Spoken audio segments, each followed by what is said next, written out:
আসসালামু আলাইকুম ওয়া রাহমাতুল্লাহ। প্রিয় দর্শক, সহিহ মুসলিমের বর্ণনায় সাইয়েদুনা আবু হুরায়রা রাদিয়াল্লাহু তাআলা আনহু থেকে বর্ণিত,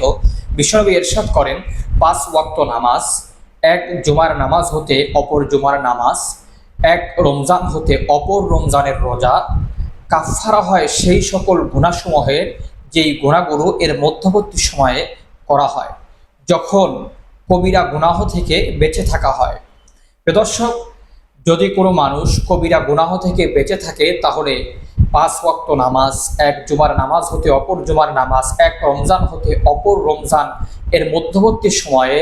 মানুষের দ্বারা যে সকল সগীরা গুনাহ এবং ছোট ছোট যে গুনাহগুলো সংগঠিত হয়ে যায়, আল্লাহ রাব্বুল আলামিন ওই ব্যক্তি যে কবিরা গুনাহ থেকে বেঁচে থাকে তাকে এই সবগুলো গুনাহ আল্লাহ তাআলা ৫ ওয়াক্ত নামাজ, এক জুমার নামাজ হতে অপর জুমার নামাজ, এক রমজান হতে অপর রমজানের বদৌলতে মাফ করে দেন। সুবহানাল্লাহ।